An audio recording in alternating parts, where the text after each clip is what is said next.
അച്ഛൻ ചോദിച്ചതുപോലെ നിങ്ങൾ ആവശ്യമില്ലാത്ത പണിക്ക് പോയത് എന്തിന്? മലയാളത്തിൽ എത്ര അക്ഷരം ഉണ്ടെന്ന് അറിയാൻ പാടില്ലാത്ത ഒരു വിദ്യാഭ്യാസ മന്ത്രി. ഋതു, ഇയാളെന്താ ഇവിടെ തന്നെ ഇങ്ങനെ നിൽക്കുന്ന?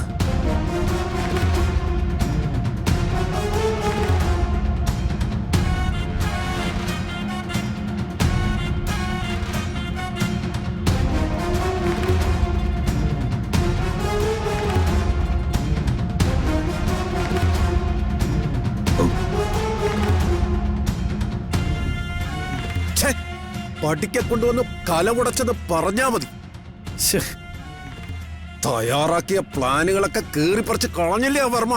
അല്ല, ഇനിയിപ്പോ എന്ത് ചെയ്യും? എടാ മോനെ, അതാടാ ഞാനും ആലോചിക്കുന്നേ. അപ്പൊ അംബികമ്മയുടെ മന്ത്രിയാവൂലേ? അതല്ലേ ജയ ഞങ്ങൾ പറഞ്ഞോണ്ട് നിൽക്കുന്നേ. ദൈവമേ, എന്റെ PA പണി പോയി. താൻ എന്ന് അമ്മയുടെ കൂടെ പി ആയിട്ട് കൂടിയോ അന്ന് തുടങ്ങിയ അമ്മയുടെ കഷ്ടകാലം ശല്യം. ഒരു പ്രശ്നം വന്നെന്ന് പറഞ്ഞ് അയാളെ വെറുതെ കുറ്റപ്പെടുത്തുന്നത് എന്തിനാ? അയാൾ എന്ത് പിഴച്ചു? എല്ലാവർക്കും നന്മ മാത്രം വരുത്തണമെന്ന് ഞാൻ പ്രാർത്ഥിച്ചിട്ടുള്ളൂ. പിന്നെ ഭഗവത്ഗീതയും ബൈബിളും മാത്രമാ ഞാൻ വായിക്കുന്നത്. എടോ, ഒന്ന് സമാധാനമായിട്ട് നിൽക്കടോ. ഇനി നമ്മൾ എന്താ ചെയ്യണമെന്ന് ആലോചിക്കങ്ങളെ. വർമ്മ കാര്യങ്ങളൊക്കെ ഏറ്റെടുത്ത സ്ഥിതിക്ക് ഇനി അയാൾ തന്നെ കാര്യങ്ങളൊക്കെ നടത്തും. വരുന്ന ഇലക്ഷന് മുമ്പ് അയാൾ എല്ലാ അർത്ഥത്തിലും ആക്റ്റീവ് ആവും. തിരഞ്ഞെടുപ്പിൽ മത്സരിക്കും, അയാൾ ജയിക്കുകയും ചെയ്യും. അയാൾ തന്നെ വിദ്യാഭ്യാസ മന്ത്രിയാവും. നമ്മള് വെയിൽ കൊണ്ടതും വെള്ളം കോരിയതും മിച്ചം, എല്ലാം സ്വാഹ. മോഹങ്ങളൊക്കെ പൊലിങ്ങല്ലോ ദൈവമേ. സ്വപ്നം കണ്ട മുതല് പട്ടി കട്ടോണ്ട് പോയ പോലായി. എന്റെ ഭാര്യയുടെ അഹങ്കാരം കണ്ടപ്പോഴേ കരുതിയതാ ദൈവം തിരിച്ചടിക്കുമെന്ന്. എടോ, ഒന്നും മോങ്ങാതെ നിക്കണോ? എന്താ ദീപക് മോനെ ഇത്? മോങ്ങുന്ന ജീവികൾക്ക് മോങ്ങാതിരിക്കാൻ പറ്റുമോ? നിങ്ങള് വന്നേ വന്നേ വരൂ.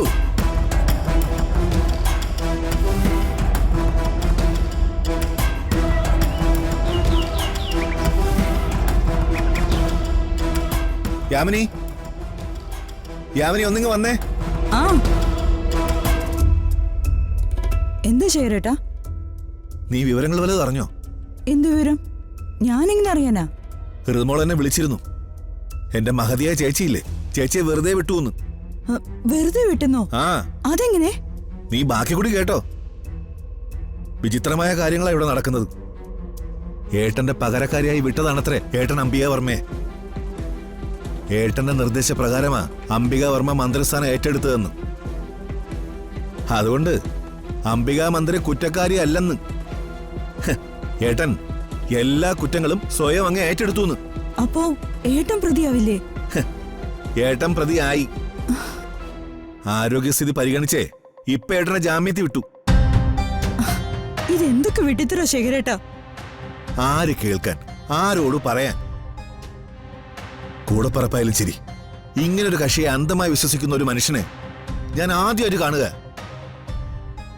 അവസരം കിട്ടിയ ഇനി ആ സ്ത്രീ ഏട്ടനെ കൊല്ലാൻ ശ്രമിക്കും. അവരെ ഏട്ടൻ രക്ഷിക്കാൻ നടക്കുന്നത്. ഇതൊക്കെ ആരോട് പറയാനാ എന്റെ യാമിനി? സത്യം പറഞ്ഞ മടുത്തു. അപ്പോ അംബിക വർമ്മ താരം ഇപ്പൊ ഇങ്ങോട്ട് എത്തുമല്ലോ? വരും. ഇന്ത്യൻ സ്വാതന്ത്ര്യ സമരം കഴിഞ്ഞ് വരികയല്ലേ.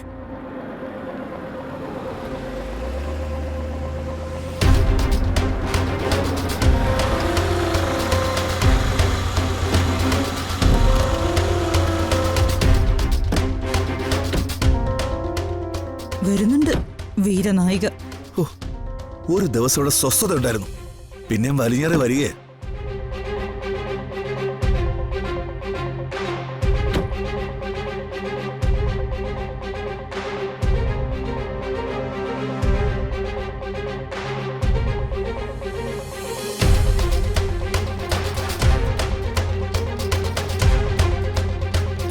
സ്വീകരണം ഒരുക്കാറുന്നില്ല ചെറിയമ്മേ? ഇതിൽ ഒരു നാണക്കെടിനെ അനുഭവിക്കാനുണ്ടോ? നാട്ടുകാരുടെ മുഖത്ത് ഞാൻ ഇനി എങ്ങനെ നോക്കും? ചെറിയമ്മേ, കുറ്റം നീ ഏറ്റെടുത്തെങ്കിലും ഞാനല്ലേ നാട്ടുകാരുടെ മുന്നിൽ കള്ളിയായത്. ഈ തറവാടിന്റെ പേരിന് വേണ്ടിയും എല്ലാവരുടെയും നന്മയ്ക്ക് വേണ്ടിയാ ഞാൻ മന്ത്രിപദം ഏറ്റെടുത്തത്. എല്ലാവരും നിർബന്ധിച്ചിട്ടാ പ്രതാപൻ തിരിച്ചു വരുമ്പോ കസാര പോവാതിരിക്കാൻ വേണ്ടി ഞാൻ മന്ത്രിയായത്.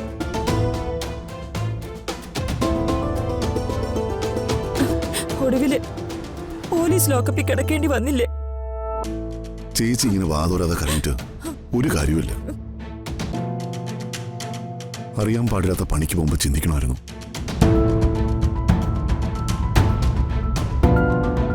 ചേച്ചിക്ക് ആഗ്രഹമുണ്ടെന്ന് പറഞ്ഞിട്ട് എന്ത് കാര്യം? ഒരു മന്ത്രിയാകാനുള്ള യോഗ്യതയൊന്നും ചേച്ചിക്കില്ല. അതിനുള്ള വിദ്യാഭ്യാസവും ഇല്ല. കഴിഞ്ഞത് കഴിഞ്ഞു. എന്തായാലും കുറ്റം ഞാൻ ഏറ്റെടുത്തല്ലോ. ബാക്കി ഞാൻ നോക്കിക്കോളാം. ചേച്ചി പോയി റെസ്റ്റ് എടുക്ക. പോലീസ് സ്റ്റേഷനിലെ ലോക്കപ്പിലൊക്കെ കിടന്നല്ലേ, ഉറങ്ങിക്കാണില്ല. ചെല്ല. അല്ല, അവനോട് പോയി ആ മൃഗോദരൻ? മൃഗോദരൻ മഹാഭാരതത്തിലല്ലേ ഏട്ടാ? ഞാൻ ആ ദീപകിന്റെ കാര്യം ചോദിച്ചേ. ഓ, അവനോ? അവൻ വല്ല ബാറിലോ ക്ലബിലോ കാണും. അമ്മയെ പോലീസ് കൊണ്ടുപോയാലോ ജയിലിലടച്ചാലോ അവനെന്താ? ആ യമ്മി, എന്താ പ്രതാപേട്ട? ചേച്ചിക്ക് നല്ല ഭക്ഷണം ഉണ്ടാക്കി കൊടുക്ക. ആ, ഒന്നും കഴിച്ചിട്ടുണ്ടാവില്ല.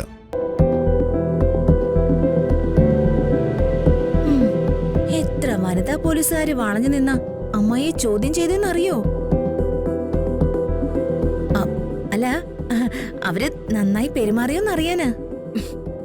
എന്താടി എന്നെ കാത്തിരിക്കുവായിരുന്നോ നീയൊക്കെ കളിയാക്കാൻ? അല്ല, ഞാനൊരു സിനിമയിൽ കണ്ടിട്ടുണ്ട്. ഇടി കൊണ്ട് വശം കെട്ട ഒരുത്തിന് ആട്ടും പാലില് പച്ച കാന്താരി അരച്ച് കലക്കി കൊടുക്കുന്നു. അതുപോലെ ഒരു മൊന്ത കാന്താരി ആട്ടിൻപാലേ അമ്മായിക്ക് കൊണ്ട് കൊടുക്കരുതോ? എടാ, നീയും നിങ്ങളെ എല്ലാവരും ഒരു ഗ്രൂപ്പാണെന്ന് എനിക്കറിയാം. പക്ഷെ ഒന്നോർത്തോ, അംബിക തോറ്റിട്ടില്ല. തോൽക്കാത്തതുകൊണ്ടാണല്ലോ അവര് ലോക്കപ്പിലിട്ട് നന്നായിട്ട് പെരുമാറിയത്. അച്ഛൻ ചോദിച്ചതുപോലെ നിങ്ങൾ ആവശ്യമില്ലാത്ത പണിക്ക് പോയത് എന്തിന്?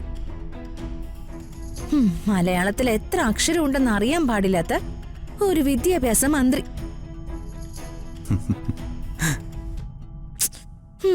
ഈ നാടിന്റെ ഒരു നാണക്കേട്.